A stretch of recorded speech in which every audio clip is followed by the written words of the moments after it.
Well, the other day I went to the hobby shop because I want to buy some paint for the bridge or any other hobbies or things I decide to, I don't know, venture off into. But I went up there and they had these little testers. Whoops, I'm sorry. And yeah, they went like $2.29 a piece. And if I bought 6 or more, $1.99. And then they had little ones about twice the size of that tester, about 2 ounces, I would think. Well, actually, it was about a third of the size of this thing, whatever this is. But anyway, about a third of the size of that. Yeah. About the size of, yeah, about 2 ounces. But anyway, and they wanted $3.39 for those. And that was just regular paint for wood models and stuff like that. You know, well, I went to Home Depot, and this stuff is lead-free. And what it is, it's paint that they mix the color for you.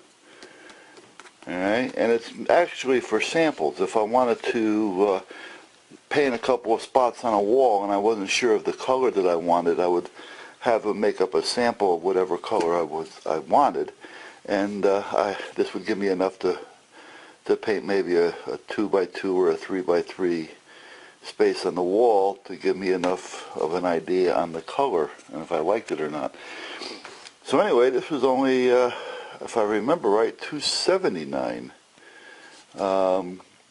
And they mixed it, so all I did was pick out a few colors that I needed, you know, which were some of the brighter colors, and I'll go back for some more.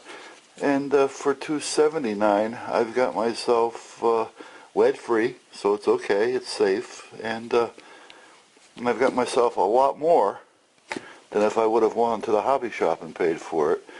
Then I have some of this, I seen this there, some of this iridescent.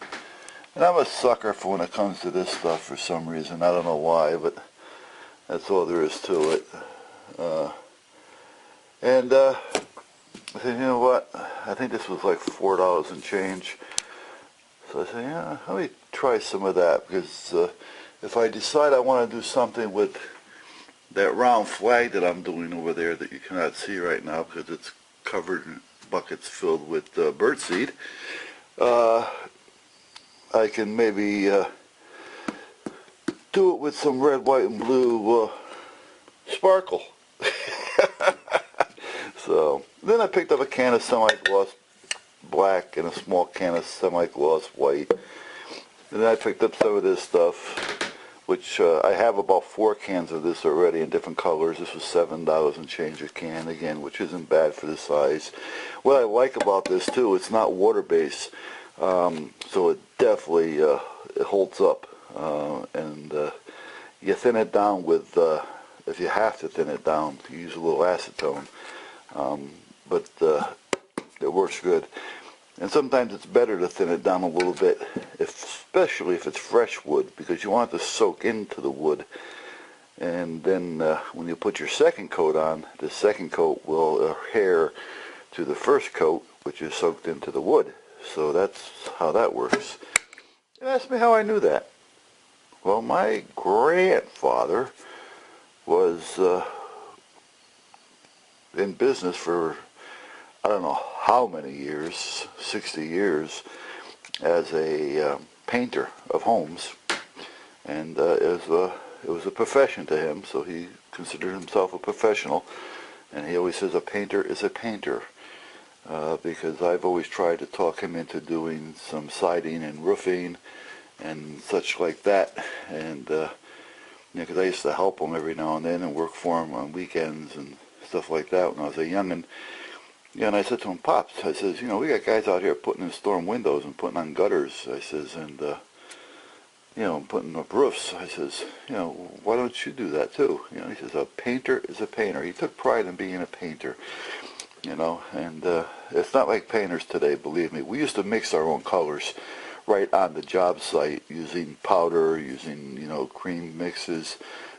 We used to mix the paint, which was lead back then, and we used to mix it with dryers and linseed oil and subterps and stuff like that. We used to have a brush bucket, so all our brushes, when we're done with them for the day or whatever time we were done with them, we would, you know, hang them in this bucket, which was filled with subterps and a little bit of linseed oil, and all the paint that was in those brushes would soak to the bottom.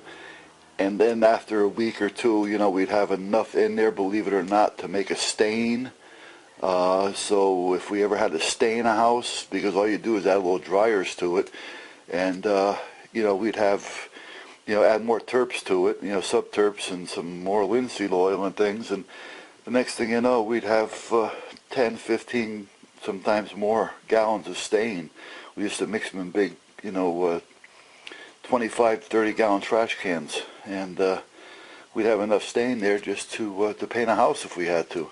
Or we wouldn't cut it down as much, we'd leave it thick, and we'd use it for painting foundations, because most of the time it always turned to a neutral color, you know, a dark gray, a green, you know, or something like that. So it always worked out. But that's when painting was painting. You look at the house and you can tell how dry it is, how much it's going to take, how far it's going to go. You know, never mind measuring and looking in the back of the can and going by what the can tells you it should do and shouldn't do. And you know, we a big difference back then.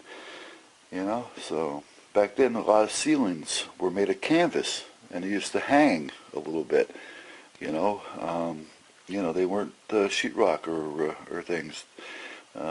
But anyway, enough of that. But this was a good deal. So if anybody ever gets into any hobbies, it might be worth it to go to a Home Depot or something and get some of these testers made up for yourself in any color you want, because it's definitely cheaper than going to a hobby shop and buying paint. All right, enough about me. I'm going to fool around a little bit. I got a class tomorrow. Oh, and I bought a 20 gauge shotgun, Remington home defense piece, and I picked that up last week.